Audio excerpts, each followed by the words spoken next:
दोस्तों स्टडी 91 के YouTube channel में आप सभी का बहुत बहुत स्वागत है। और आज दोस्तों इंडियन ज्योग्राफी में एक नए टॉपिक के साथ हम हाजिर हैं, जिसमें आज हम लोग बातचीत करेंगे कांच उद्योग के बारे में, चमड़ा उद्योग के बारे में, पर्यटन उद्योग के बारे में, प्लास्टिक उद्योग के बारे में और ऑटोमोबाइल उद्योग के बारे में। तो कुल मिला जुलाकर इतने उद्योग के बारे में बताने वाला हूं। टोटल 5 टॉपिक है, पांचों एक साथ में कवर करने वाला हूं।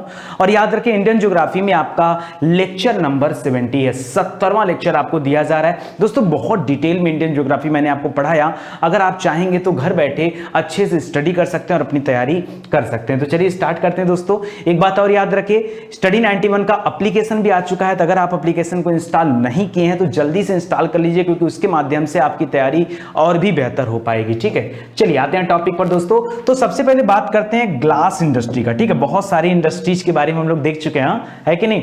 तो मजा आ रहा होगा आप सभी को। तो यहां पर दे रहा है दोस्तों, कांच बनाने की जो कला है भारत की, वो प्राचीन काल से ही चला रहा है। ठीक है, प्राचीन काल में आपने राजाओं महाराजाओं के घर में कांच के बर्तन देखे होंगे। ठीक है, आज भी जब कोई एंशिएंट मूवी बनता है तो वो उसी थीम पर बनता है। तो आपको पता होगा कि कांच के बारे में ऐसा कुछ नया नहीं हमारे लिए। कांच का प्रयोग हम लोग प्राचीन काल से ही करते चले आ रहे हैं, परंतु आधुनिक तरीके से कांच बनाने की जो प्रक्रिया है वो अभी हाल फिलहाल में शुरू हुई है। करा कि सन 1870 में झेलम के पास में, याद रखिए, सबसे पहले कांच बनाने का एक कारखाना लगाया गया, लेकिन वो पूरी तरह से असफल रहा। ठीक है, थोड़े समय बाद हमें सफलता मिली, 1941 में जाकर के सफल कारखाना बन पाया, जहां पर कांच का निर्माण किया जाता है। ठीक है, कांच एक प्रकार की तरल धातु होती है। क्या होती है कांच? क्या होता है? एक तरह का तरल धातु होता है। और कांच के निर्माण में किसका योगदान होता है? तो जैसे बालू मिट्टी है, जैसे सिलिका है, सोडियम है, सोरा है, ठीक है, इन सभी, इसके अलावा कच्चे माल के रूप में कोयला वगैरह का भी इस्तेमाल किया जाता है। ठीक है, तो ये सभी कांच के लिए जरूरी आवश्यक चीजें हैं। वैसे दोस्तों मैंने आपको बताया था कि शीशे के उत्पादन में किस राज्य का पहला स्थान है। तो मैंने बताया था कि बालू में शीशा पाया जाता है। तो सबसे ज्यादा बालू कहां पर है? राजस्थान में। तो उत्तर आपका क्या हो जाएगा? राजस्थान। ठीक है, तो याद रखेगा, जिंक, जस्ता और सीसा तीनों में राजस्थान का पहला स्थान है। ठीक है, एक चीज और याद रखेगा दोस्तों, राजस्थान का स्थान है। तो राजस्थान में कुल 4 प्रमुख कांच उद्योग हैं, उन चारों का नाम याद रखें, बड़ा इंपॉर्टेंट है। ठीक है, जैसे दे रहा है कि सेंट गोबन ग्लास वर्क्स, ये अलवर में है। अलवर के पास में एक जगह भिवाड़ी, वहां पर पड़ता है राजस्थान में। और यह फ्रांस की कंपनी है जो कांच का निर्माण करती है। एक कंपनी है सेम कोर ग्लास वर्क्स, ये कोटा में है। तो सेम से याद रखेगा सैमसंग। ठीक है, सैमसंग, ये सैमसंग कंपनी के लिए जो टीवी बनती है उसकी ट्यूब बनाती है, उसके अलावा टीएफटी वगैरह का निर्माण करती है। कोटा में है, कोटा राजस्थान में है, तो आप इसको भी याद रखिएगा। ठीक है, तो ये दूसरा हो गया।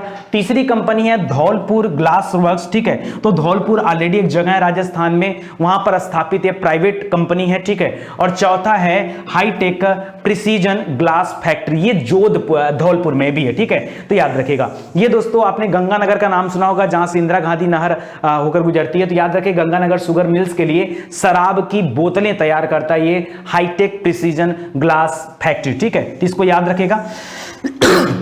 आगे दे रहा है कांच के कुछ और भी प्रमुख केंद्र। अगर उत्तर प्रदेश में बात करें या पूरे भारत में जो सबसे बड़ा केंद्र है कांच का, वो कौन सा है? तो याद रखेगा फिरोजाबाद। फिरोजाबाद में कांच की चूड़ियां बनाई जाती हैं। ठीक है, वैसे ग्लास सिटी भी माना जाता है फिरोजाबाद को। ठीक है, ग्लास सिटी ऑफ इंडिया किसे कहते हैं? तो फिरोजाबाद को कहा जाता है। और यह फिरोजाबाद पड़ता है उत्तर प्रदेश में। ठीक है, फिरोजाबाद में भी है ग्लास की फैक्ट्री है बहुत सारी, सिकोहाबाद में है, बहजोई मुरादाबाद में है। ठीक है, इसके अलावा हाथरस हो गया, हिरंगऊ आगरा हो गया, सिसनी जो पड़ता है अलीगढ़ में है, बालावली बिजनौर में है, और नैनी इलाहाबाद में है, जहां पर ग्लास की फैक्ट्रियां या ग्लास के उद्योग लगाए गए। तो उत्तर प्रदेश के कुछ प्रमुख स्थान है। जब कभी यूपी स्पेशल के प्रश्न बनते हैं तो कभी कभी यहां से प्रश्न पूछ लिए जाते हैं, तो आप चीजों को याद रखिएगा। ये फिरोजाबाद बहुत इंपॉर्टेंट है, ध्यान दीजिएगा। इसी तरह से पश्चिम बंगाल में बात करें तो कोलकाता है, हावड़ा है, ठीक है, बेलगछिया है, बेलूर है। बेलूर मठ का नाम सुना होगा। ठीक है, स्वामी विवेकानंद जी ने अपने गुरु के नाम पर यहां, ठीक है, एक मठ बना रखा है। रिसरा है, दमदम है, रानीगंज है, आसनसोल है। ठीक है, जहां पर कांच उद्योग के कारखाने बनाए गए हैं। महाराष्ट्र में दोस्तों मुंबई है, तालेगांव है, पुणे के पास में सतारा है और नागपुर है। उसी तरह से गुजरात में भरूच है, बड़ोदरा है, पंचमहल है, मोरबी है। तो ये वे स्थान है जहां पर ग्लास इंडस्ट्री लगाया गया है। तो दोस्तों बस थोड़ा ही आपको बताना चाहता हूं, ज्यादा परेशान नहीं करना है। आपके एग्जाम पॉइंट ऑफ व्यू को ध्यान में रखकर मुझे चीजें बतानी है, तो कम से कम इतनी बातें आप याद रखेगा। अगला इंडस्ट्री है दोस्तों चमड़ा उद्योग, ठीक है, चमड़ा उद्योग जिसे हम लेदर इंडस्ट्री के नाम से जानते हैं। तो याद रखेगा, करा चमड़ा उद्योग भारत के रोजगार के लिए सर्वाधिक अवसर प्रदान करने वाले उद्योगों में से एक है। और अगला लिख रहा है कि कमजोर तबके के लोग जो हैं उनके लिए रोजगार का और उत्पादन के लिए सबसे सस्ता रास्ता जो है वो है चमड़ा उद्योग। बहुत सारे लोग चमड़ा उद्योग से जुड़े हुए हैं, ठीक है। वैसे अगर अपने उत्तर प्रदेश में चमड़े के कारखाने की बात की जाए तो कानपुर और आगरा ये दो जगह खूब बड़े पैमाने पर लेदर इंडस्ट्री लगाई गई है, ठीक है। तो वहां पर जो है बड़े पैमाने पर लेदर उत्पादन किया जाता है, ठीक है। उसके माध्यम से जूते, चप्पल और बेल्ट वगैरह, पर्स वगैरह तमाम चीजें बनाई जाती है। तो ध्यान दीजिएगा, लिख रहा भारत में प्राचीन काल से ही चमड़े का सामान बनाया जा रहा है। और ये चमड़ा, जिस चमड़े का इस्तेमाल भारत में किया जाता है, ये खास करके चाहे मरे हुए या वध किए हुए जो पशु होते हैं उनकी चमड़ी को निकाल करके बनाया जाता है। और भारत में खास करके जो गो जातीय पशु हैं उनके चमड़े का इस्तेमाल किया जाता है। करा चमड़े का शोधन मुख्यतः दो प्रकार से किया जाता है। जब एक वर्ड इस्तेमाल किया जाता है चमड़ा ना, तो लोगों को बड़ा घिन आता है, उससे बड़ा खराब वर्ड लगता है। लेकिन अगर किसी को बोला जाए लेदर तो उनको बड़ा अच्छा लेदर शूज है, हाँ, ठीक है, लेदर शूज। ये नहीं पता वो लेदर शूज बन कैसे रहा है, ठीक है। तो बहुत बड़ी प्रक्रिया होती है, हालांकि एक दो शॉर्टकट तरीके यहां पर दिए हैं। करा एक तरीका होता है जिसमें आवाराम हो गया, कोन्नाम हो गया, बबुल हो गया, पेड़ों की छालों से भी जो है इस तरह के लेदर बनाए जाते हैं, तो उसको भी याद रखिएगा, ठीक है। ये चर्म शोधन में काम आते हैं, ठीक है। दूसरा तरीका दे रहा दोस्तों चर्म शोधन, मतलब उनके छाल से चर्म शोधन का काम किया जाता है, चमड़े का शोधन किया जाता है। क्योंकि जो चमड़े पशुओं के होते हैं उनको डायरेक्टली ऐसा नहीं कि उनसे कोई सामान बना दिया जाता है, एक लंबी प्रक्रिया होती है, उस प्रक्रिया में इनका इस्तेमाल किया जाता है। जो दूसरा तरीका है उसमें है जैसे बाइक्रोमेट हो गया, इसमें रासायनिक चीजों को मिलाते हैं, जैसे क्रोमियम सल्फेट हो गया, अमोनियम हो गया, ठीक है। इन सभी रासायनों के साथ अंडे की जर्दी वगैरह को मिला करके, जैतून का तेल मिला करके, मछली का तेल मिला करके, ठीक है, उस चमड़े का शोधन किया जाता है। करा मुख्य चर्म शोधन शालाएं कहां पर है, तो उत्तर प्रदेश में बात करेंगे तो कानपुर, आगरा इसका हब है। और ऐसे देखेंगे तो कलकत्ता, मुंबई, कपूरथला, भोपाल, ये सभी इसके हब हैं जहां पर चमड़ा उद्योग लगाए गए हैं, ठीक है। तो इसको भी आप याद रखिएगा, इंपॉर्टेंट आपके लिए। अगला दोस्तों पर्यटन उद्योग, ये मैं थोड़ा सा डिटेल में बताने वाला हूं क्योंकि ये थोड़ा अट्रैक्टिव टॉपिक है, ठीक है, और आपको मजा आएगा इसके बारे में पढ़ करके। तो पर्यटन उद्योग आप सभी जान रहे होंगे, सर घूमने टहलने वाली बातें हैं, यही पर्यटन है। तो वही चीज यहां पर दे भी रहा है, किसी विस्तृत भूभाग में किया जाने वाला भ्रमण क्या कहलाता है, पर्यटन कहलाता है। लेकिन जब हम पर्यटन के बारे में बताएंगे तो दोस्तों कुछ डेटा भी आपको याद करने के लिए कहेंगे। जैसे भारत में पर्यटन का सबसे बड़ा, पर्यटन क्या, ये सबसे बड़ा सेवा उद्योग है, सर्विस इंडस्ट्री का सबसे बड़ा ये उद्योग माना जाता है। और जो हमारी जीडीपी है उसमें लगभग 6.23% और कुल रोजगार में 8.78% का रोजगार भी देता है, ठीक है। यानी आप देख रहे हैं तो ग्रोइंग इंडस्ट्री है पर्यटन, ठीक है। और भारत लगातार पर्यटन स्थलों का विकास करता जा रहा है ताकि देश विदेश से जो लोग आते हैं या अपने ही देश के जो लोग आते हैं उनसे इस पर्यटन स्थल का विकास हो पाए और ज्यादा से ज्यादा लोग विजिट करें, ताकि वहां पर जिन लोगों ने अपना रोजगार लगा रखा है उनको रोजगार के साधन मिल पाए और जो है ये जीडीपी ग्रोथ भी हो पाए, ठीक है। तो इसको ध्यान रखिएगा। आगे लिख रहा है भारत में वार्षिक तौर पर 50 लाख विदेशी पर्यटकों का आगमन होता रहता है और जो है 50.4 करोड़ याद रखिएगा, करोड़ घरेलू पर्यटक भी क्या करते थे, घूमते टहलते रहते हैं। ऐसा नहीं कि सिर्फ विदेशी व्यक्ति घूमने टहलने आते हैं, जो घरेलू पर्यटक है, जो आसपास के राज्यों के आसपास के क्षेत्रों के लोग हैं वो भी घूमने टहलने के लिए आते रहते हैं, ठीक है। करा भारतीय पर्यटन उद्योग के अंतर्गत पर्यटन स्थलों को प्राकृतिक एवं सांस्कृतिक गतिविधियों के आधार पर निम्न वर्गों में बांटा गया। 4 तरह के पर्यटन स्थल हो सकते हैं और मैं आज आपको काफी सारे पर्यटन स्थल के बारे में भी बताऊंगा ताकि आपको मजा भी आए, ठीक है। मजा इसलिए कि कभी अगर आपको घूमने का मन करे तो आपको ढूंढना ना पड़े। सुनिए, लिख रहा है धार्मिक पर्यटन। जब कभी आपके घर में प्लानिंग होता है कि चलो कहीं घूमने चलते हैं तो पहला ऑप्शन क्या होता है, किसी धार्मिक स्थान पे चलते हैं, ठीक है। तो धार्मिक पर्यटन स्थल हो गया। दूसरा है ऐतिहासिक या पुरातात्विक पर्यटन स्थल हो गया, जैसे लाइक का आपने कहा कि चलो कहीं फोर्ट चलते हैं, किसी म्यूजियम में चलते हैं, तो क्या हो गया आपका वो ऐतिहासिक या क्या हो गया, पुरातात्विक स्थल हो गया, ठीक है। या फिर आपका प्राकृतिक पर्यटन स्थल देखने का मन करता है, लाइक कोई जलप्रपात वाटरफॉल हो जाए, ठीक है, या कोई आप डैम देखने चले गए या फिर किसी वन में चले गए, किसी राष्ट्रीय उद्यान में चले गए, ठीक है। तो इस तरह से प्राकृतिक पर्यटन स्थल हो गया। और चौथा है जो भारत में अलग अलग विश्व धरोहर स्थल है, ठीक है। तो विश्व धरोहर स्थल के बारे में वीडियोस दिया गया, नीचे डिस्क्रिप्शन में एक लिंक दिया होगा दोस्तों, वहां जाकर के डिटेल से मैं इस टॉपिक को पढ़ाया हूं। जितने भी धरोहर स्थल हैं एक एक के बारे में विथ इमेज अमेज आपको पढ़ाया गया है, तो नीचे डिस्क्रिप्शन में लिंक दिया है, अगर आप वहां जाकर के पढ़ना चाहते हैं तो पढ़ सकते हैं, ठीक है। बाकी मैं एक मोटे तौर पर आज अभी आपको तुरंत बता भी देता हूं। अगर हम धार्मिक पर्यटन स्थल की बात करते हैं तो वो भी कई कैटेगरी में बटा हुआ है। जैसे अगर हम अयोध्या, काशी, काशी मतलब वाराणसी, और केदारनाथ, बद्रीनाथ, इन सभी जगहों की बात करें तो ये सभी हिंदू धर्म से संबंधित स्थान है, ठीक है। उसमें प्रयागराज भी आ जाता है,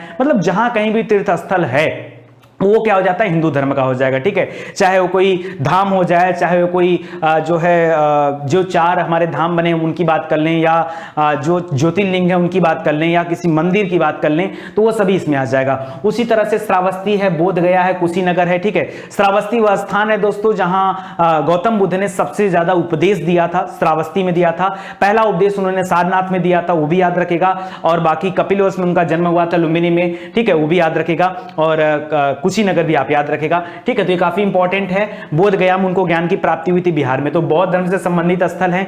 इसी तरह से कुछ मुस्लिम इस्लाम धर्म से संबंधित स्थल भी हैं, जैसे मोइनुद्दीन चिश्ती की दरगाह है, जिसे हम जो है क्या बोलते हैं, अजमेर शरीफ की दरगाह बोलते हैं। ऐसे मुंबई में भी कई दरगाह बनी है, तो अलग अलग जगहों पर बहुत सारी दरगाहें हैं जो कि एक पर्यटन स्थल के रूप में विकसित है। इसी तरह से अमृतसर का स्वर्ण मंदिर है, बहुत बेहतरीन, पूरे भारत में मुझे ऐसा लगता है कि सबसे सुकून वाला कोई स्थान है तो अमृतसर का स्वर्ण मंदिर है। दिल खुश हो जाता है, मन, तबीयत खुश हो जाती है, बहुत जबरदस्त जगह है, ठीक है। तो याद रखिएगा स्वर्ण मंदिर है, ये आपका क्या हो जाएगा, सिख धर्म से संबंधित हो गया। और इसी तरह आप अगर किसी चर्च में चले गए, ठीक है, लाइक गोवा चले गए जहां पर ओल्ड चर्च है और भी बहुत सारे हैं, तो वहां पर क्या हो जाएगा, ये ईसाई धर्म से संबंधित है। तो इस तरह की चीजें भी शामिल होती हैं। इसी तरह से अगर आप ऐतिहासिक और पुरातात्विक स्थलों की बात करेंगे तो इसके लिए आप राजस्थान जा सकते हैं, जहां बड़े पैमाने पर आपको किला देखने के लिए मिल सकता है, बहुत सारे पुरातात्विक स्थल भी मिल सकते हैं। भाई राजस्थान में क्या है, कालीबंगा वगैरह है, ठीक है, हड़प्पा कालीन स्थल है, तो आप जाकर के उसका भी जायजा ले सकते हैं, तो इसको याद रखेगा।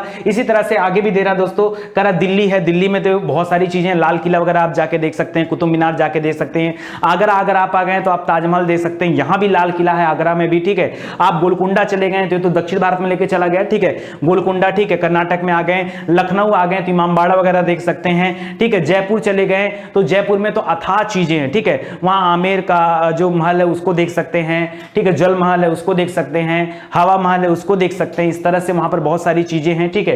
बीकानेर चले गए, यहां भी बहुत सारी चीजें हैं। खजुराहो में सेक्स टेंपल कहा जाता है, इंडिया का सेक्स टेंपल कहां पर है, खजुराहो में है, तो उसको भी जाकर देख सकते हैं, ठीक है। तो इसको आप याद रखिए। आगे दे रहा दोस्तों प्राकृतिक पर्यटन स्थल, ठीक है। इसमें क्या होता है कि आदमी प्राकृतिक सौंदर्यता को देखने जाता है, लाइक कोई वाटरफॉल हो गया, ठीक है। वैसे मैं अपने जीवन का सबसे बेहतरीन वाटरफॉल देखा हूं जिसमें है दूध सागर वाटरफॉल। ये वाटरफॉल गोवा और कर्नाटक की सीमा के बीच में है, और क्या मस्त यार सीन गजब की थी, वहां की गजब की सीन थी। और वहां जाना अपने आप में बड़ा रोमांचकारी था, क्योंकि वहां जाने के लिए वो काफी पहाड़ी पर आपको जाना पड़ता था। अगर आपने चेन्नई एक्सप्रेस मूवी देखा होगा तो उसमें ये सीन दिखाया गया, दूध धारा वाटरफॉल का सीन दिखाया गया, जिसके बगल से ट्रेन गुजरती, गजब का व्यू है वो, ठीक है। तो शुरुआत में हम लोगों ने सोचा था, बाद में हम लोग वहां तक गए, ठीक है। जब भी पहुंचे तो नीचे से क्या था दोस्तों कि 3 घंटे का सफर था। वो एक स्पेशल जो होती जीप होती है, आप कह लो बोलेरो या मार्शल जो पुरानी वाली होती थी वैसी होती थी, थोड़ा उसका हॉर्स पावर वगैरह ज्यादा होता था, और वो उसके माध्यम से हम पहाड़ों पर जाया करते थे। और फिर 3 घंटे बाद हम जाके उस जगह पे पहुंचे थे,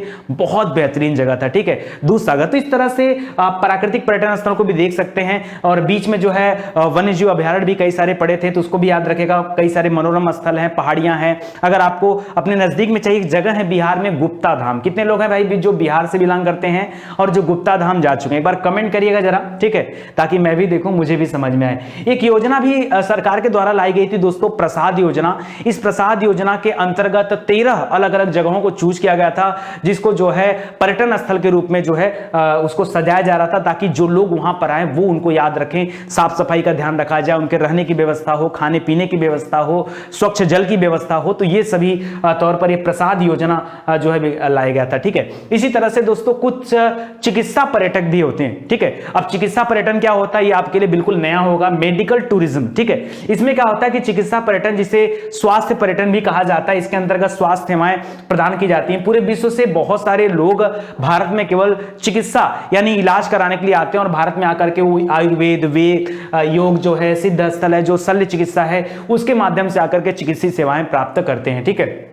कुछ वर्षों से जो केरल है वहां का आयुर्वेदिक पर्यटन के रूप में, वो केंद्र के रूप में अपने आप को विकसित करा, तो बहुत सारे लोग यहां भी जाते रहते हैं। भारत में चिकित्सा पर्यटन को बढ़ावा दिया जा रहा है, जिसके लिए लोगों को प्रशिक्षित भी किया जा रहा है ताकि लाभ कमाया जा सके। प्रमुख पर्यटन स्थल है कुछ, उसके बारे में बताना चाहूंगा राज्य वाइज, ठीक है। जैसे अगर आप कभी आंध्र प्रदेश जाएं तो आप तिरुपति बालाजी जरूर जाएं, यहां पर भी मैं विजिट कर चुका हूं, बहुत बेहतरीन स्थान है। तिरुपति बालाजी का नाम सुना होगा, ठीक है। पहाड़ी पर जाने के बाद मिलता है, अगर आप कभी इवनिंग टाइम में उस पहाड़ी पर रुकेंगे तो आसमान में जैसे तारे दिखते हैं ना, आपको लगेगा तारे जमीन पर आ गए हैं, सच में तारे जमीन पर आ गए, लेकिन आपको उसके लिए शाम तक रुकना पड़ेगा, वहां 7-8 बजे तक रुकना पड़ेगा। बालाजी मंदिर से जब आप वापस रिटर्न आते हैं नीचे, ठीक है, तो बीच में कई सारे ऐसे पॉइंट बनाए गए जहां आप खड़े होंगे तो आपको पूरा व्यू दिखेगा, क्योंकि उस समय पूरी सिटी आपके आंखों के सामने होती है और वो इतनी ऊंचाई पर है भी, ठीक है, तो याद रखेगा। इसी तरह से अमरावती स्तूप भी है, बहुत बेहतरीन जगह है। और बादामी दोस्तों, ये वातापी और बादामी के चालुक्य थे, ठीक है,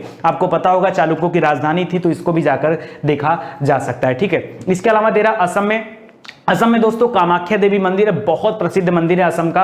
और काजीरंगा और मानस अभयारण्य तो अलग हो गया, माजुली द्वीप है, ठीक है, जो कि विश्व का सबसे बड़ा नदी द्वीप जिला है, ठीक है, तो याद रखेगा माजुली द्वीप, ये सभी असम में है। बिहार में जाइए तो कभी वैशाली घूमिए, पटना घूमिए, बोधगया घूमिए, नालंदा घूमिए, पावापुरी घूमिए, गुप्ता धाम घूमिए, सासाराम जाके घूमिए जहां पर जो है शेरशाह सूरी का मकबरा वगैरह बना है, तो बहुत कुछ है वहां पर भी घूमने के लिए, ठीक है, तो आप जा सकते हैं। इसके अलावा दोस्तों अगर हिमाचल प्रदेश जाएं तो हिमाचल प्रदेश मैं विजिट कर चुका हूं, ठीक है, पटना भी विजिट कर चुका हूं, बिहार वाले भी सारे जगह घूम चुके हैं। तो आगे देखिए शिमला दे रहा है, ये भी बहुत प्यारा जगह है, शिमला हो गया, कुल्लू, मनाली, रोहतांग, ठीक है, और ये सभी धर्मशाला भी रास्ते में मिल जाएगा आपको, ठीक है, तो याद रखेगा सब बेहतरीन जगह है, एक से बढ़कर एक। इसमें सबसे प्यारी जगह है रोहतांग दर्रा, वहां से लेह लद्दाख जाने का भी मार्ग है, जहां से लोग बाइक से लेह लद्दाख का सफर करते हैं, बहुत मजेदार सफर है, वहां तक नहीं पहुंच पाया हूं बट ये मजेदार जगह है, ठीक है। अगला है जम्मू कश्मीर जा सकते हैं आप, तो श्रीनगर वगैरह है, गुलमर्ग है, सोनमर्ग है, ठीक है। गुलमर्ग सोनमर्ग दोस्तों ये अपने घास के मैदानों के लिए फेमस है, क्योंकि मर्ग माने होता है घास के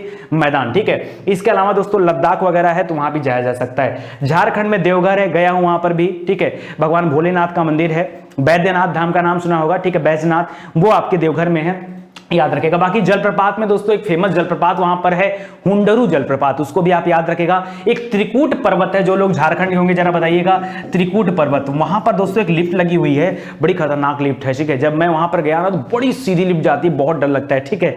तो जो लोग होंगे त्रिकूट पर्वत गए होंगे जरा बताएंगे कमेंट करके। वो वहां पर 3 पहाड़ी कहा जाता है, ब्रह्मा विष्णु और महेश की पहाड़ी है। ऐसा भी माना जाता है कि जब रावण जो है अपना वो लेके जा रहा था, पुष्पक विमान लेके जा रहा था, तो वो यहां पर कुछ समय के लिए स्टे किया हुआ था, ठीक है। तो तमाम कहानियां हैं, ध्यान रखिएगा। इसी तरह से मध्य प्रदेश में दोस्तों पंचमढ़ी है, चित्रकूट वगैरह है, खजुराहो है, सांची का स्तूप, बहुत बेहतरीन जगह है सबके सब, ठीक है।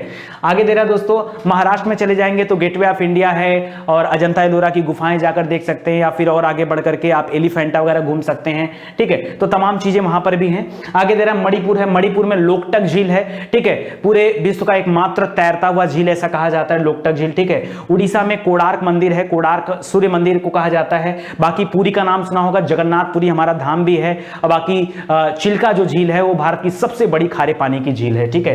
त्रिपुरा में दोस्तों ये चाय का बागान यहाँ बहुत फेमस है, असम वगैरह में भी है, ठीक है। आगे जरा उत्तराखंड में जाइए तो नैनीताल है, मसूरी है, हरिद्वार है, ऋषिकेश है, केदारनाथ है, ये सभी उत्तराखंड वाले हैं। दिल्ली में चले जाए तो राष्ट्रपति भवन देख सकते हैं, संसद है, लाल किला है, कुतुब मीनार है, जामा मस्जिद है, और तमाम जो है मुगल सल्तनत कालीन इमारतें भी हैं, ठीक है। पुदुचेरी में दोस्तों अरिकमेडु है, पैराडाइज बीच है, यहाँ का पैराडाइज बीच बहुत फेमस है, ठीक है। तो ये सभी याद रखेंगे आप सभी, ठीक है। और भी बहुत सारी जगह है जहां को मैं अभी नहीं बताया, गुजरात है, राजस्थान है, ठीक है, बहुत सारी जगह हैं। तो कभी आराम से इसके बारे में डिस्कस किया जाता है। आज हमारा ज्योग्राफी चल रहा है तो टॉपिक को भटकने नहीं देना है। आगे दे रहा है पारिस्थितिकी पर्यटन, ठीक है। जो इको टूरिज्म होता है वो इको टूरिज्म क्या होता है, देखिए आगे बता रहा दोस्तों कि किसी क्षेत्र में पर्यटन के सतत एवं अस्थायी विकास हेतु सीधे तौर पर जैव विविधता का मतलब क्या होता है, जहां पर पेड़ पौधे और जीव जंतुओं की अथाह वैरायटी मिले, अनेक वैरायटी मिले, उसको कहा जाता है। जैव विविधता का सतत उपलब्धता से जुड़ा होना ही पारिस्थितिकी पर्यटन कहलाता है। यह विशुद्ध रूप से पर्यावरण के संरक्षण से संबंधित है और भारत सरकार द्वारा बनाए गए पारिस्थितिकी पर्यटन में से के सिद्धांतों पर लागू भी होता है। दिख रहा है क्षेत्र के समग्र आर्थिक, अरे सीधा सीधा आपको बताएं भारत सरकार ने कई जगह पर नेशनल पार्क बना रखा है, राष्ट्रीय उद्यान बना रखा है, कई जगह पर दोस्तों वन्य जीव अभयारण्य बना रखा है, जहां पर आप विजिट कर सकते हैं घूमने के लिए, ठीक है।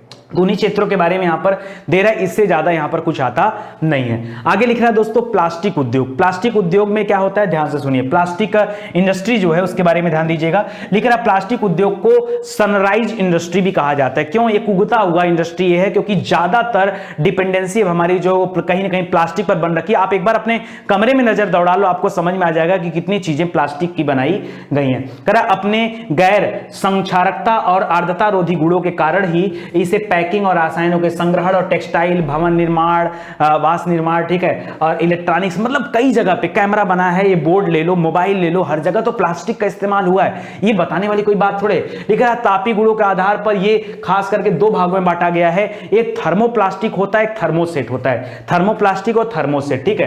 कह रहा प्लास्टिक के लिए पॉलीविनाइल क्लोराइड और जैसे जिसको हम पीवीसी भी बोलते हैं, या फिर पॉलीप्रोपाइलीन हो गया, पीपी हो गया, तथा पॉलीएथिलीन हो गया, पीई हो गया, इन सभी कच्चे मालों का इस्तेमाल किया जाता है। कर वर्तमान में भारत में अखिल भारतीय प्लास्टिक विनिर्माता संघ के अनुसार सभी प्लास्टिक उद्योग का आकार 2.25 लाख करोड़ रुपए का है, यानी एक बहुत बड़ा उद्योग है प्लास्टिक इंडस्ट्री, ठीक है, जिसको ध्यान दीजिएगा। आगे बढ़ते हैं, ऑटोमोबाइल सेक्टर की बात करते हैं तो ऑटोमोबाइल से आप सभी वाकिफ होंगे। हाँ, ये है कि पिछले अगर 10-5 वर्षों की बात करते हैं तो ऑटोमोबाइल क्षेत्र में बहुत ज्यादा बढ़त मिली है, क्योंकि लोगों के पास अर्निंग भी बढ़ी है, तो लोगों ने जो है इस क्षेत्र में काफी इन्वेस्टमेंट भी कर रखा है। तो लिख रहा है कि भारत में ऑटोमोबाइल उद्योग का विकास अत्यधिक तीव्र गति से हो रहा है। इसका प्रमुख कारण क्या है, इसकी बढ़ती हुई मांग है, डिमांड है, क्योंकि लोगों को एक स्थान से दूसरे स्थान पर जाने के लिए उनके पास साधन होना आवश्यक, और साधन में मुझे लगता है लगभग हर किसी के घर में जो है मोटरसाइकिल तो हो ही चुका है, या कम से कम साइकिल, मोटरसाइकिल और कार ये तो अब मिलते हैं, ठीक है। कह रहा भारत में प्रति वर्ष 1.2 करोड़ वाहनों का उत्पादन होता है और लगभग खपत भी हो जाती है, ठीक है, क्योंकि बचा हुआ कुछ रहता नहीं। कह रहा भारत में प्रति वर्ष 15 लाख से अधिक वाहनों का निर्यात भी किया जाता है। ऐसा नहीं कि भारत सारा प्रोडक्शन अपने लिए करता है, भारत जो है कई सारे वाहनों का निर्यात भी करता है, एक्सपोर्ट भी करता है। कह रहा 1947 में जो मुंबई में पहला कारखाना बनाया गया, वो बनाया गया था कुर्ला में पहला कारखाना बनाया गया था, जिसका नाम था प्रीमियर ऑटोमोबाइल लिमिटेड। दूसरा था दोस्तों 1948 में बना हिंदुस्तान मोटर लिमिटेड, ये उत्तरपाड़ा में बना था, उत्तरपाड़ा पड़ता है कलकत्ता में, ठीक है, इसको भी याद रखिएगा। आगे नई औद्योगिक नीति की घोषणा के बाद इस उद्योग में ऑटोमोबाइल सेक्टर में 100% एफडीआई की घोषणा कर दी गई, जिसके बाद प्रत्यक्ष विदेशी निवेश अब इसमें हो सकते थे, तो बाहरी कंपनियां भी इसमें अपने पैसे इन्वेस्ट करने के लिए आ चुकी हैं। कह रहा ऑटोमोबाइल उद्योग को मुख्य रूप से लौह एवं इस्पात केंद्र, ठीक है, बाजार या बंदरगाह के निकट ही स्थापित किया जाता है, क्योंकि ट्रांसपोर्टेशन इसके लिए बड़ा जरूरी होता है, तो ये ऐसे जगहों पर ही चूज करके बनाए जाते हैं। लिख रहा मुख्य ऑटोमोबाइल केंद्र की अगर हम बात करें कि कहां पर ये मुख्य ऑटोमोबाइल केंद्र है, तो आपका चेन्नई हो गया, दिल्ली हो गया, गुड़गांव हो गया, जबलपुर दोस्तों स्पेशली आप याद कर लीजिएगा, ठीक है, जमशेदपुर हो गया, जमशेदपुर टाटा झारखंड वाला, ठीक है, कलकत्ता हो गया, आपका नोएडा वगैरह हो गया, मुंबई वगैरह हो गया, ठीक है। लिख रहा है मोटरसाइकिल फरीदाबाद और मैसूर में भी बनाए जाते हैं। मोटरसाइकिल जो उद्योग है वो फरीदाबाद और मैसूर इन दो जगहों पर बेसिकली बना हुआ है, इसका केंद्र है। और देश की कुल गाड़ियां, जितनी गाड़ियां बन रही हैं उसमें से 70% जो है वो Tata engineering and locomotive company के द्वारा बनाया जा रहा है, जिसको हम शॉर्टकट में टेल्को के नाम से जानते हैं। क्या बोलते हैं? टेल्को। तो याद रखेगा। कल प्रीमियर ऑटोमोबाइल और महिंद्रा ऑटोमोबाइल कहां पर? मुंबई में कुर्ला में बताया, ठीक है, तो इसको याद रखेगा 1947 में। आगे दे रहा अशोक लीलैंड का नाम सुना होगा, ये अशोक लीलैंड लिमिटेड और स्टैंडर्ड मोटर लिमिटेड ये कहां पर है? दोनों चेन्नई में है। हिंदुस्तान मोटर लिमिटेड अभी मैंने बताया कि ऊंचापाड़ा कहां पर है?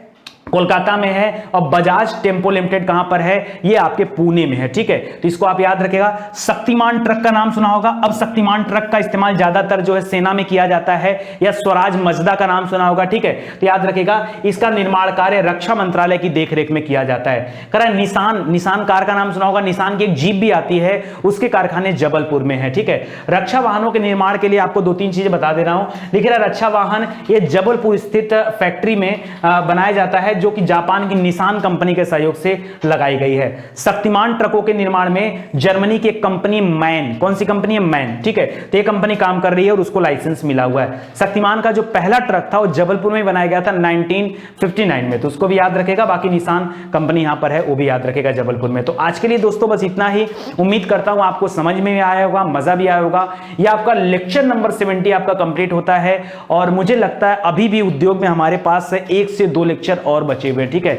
तब जाकर के हमारा टॉपिक कंप्लीट होगा और एक बार एक कंप्लीट हो जाएगा तब हम लोग विजिट करेंगे ट्रांसपोर्टेशन यानी परिवहन वाले चैप्टर पे आएंगे, जिसमें अलग अलग परिवहनों के बारे में आपको पढ़ाऊंगा। तो टॉपिक में कोई भी नहीं छोड़ूंगा, आप बिल्कुल निश्चिंत रहिए। आपको बिलीव हो रहा होगा कि कोई दूसरा व्यक्ति होता तो इस टॉपिक को कब का क्लोज कर चुका। मेरी आदत ऐसी नहीं है, मैं बड़े इत्मीनान से पढ़ाता हूं, बड़े धैर्य के साथ रहता हूं, ठीक है, कोई जल्दीबाजी नहीं। तो आज के लिए बस इतना ही। हाथ जोड़कर निवेदन है दोस्तों आप सभी से कि वीडियो अच्छा लगेगा तो शेयर जरूर से करिएगा, ठीक है, ये निवेदन है। बाकी कोई तरह का एडवर्टीजमेंट आता है तो ईमानदारी से उसे पूरा देखिएगा, ठीक है। मिलते हैं अगले वीडियो में, तब तक के लिए जय हिंद, जय Bharat. Thank you so much.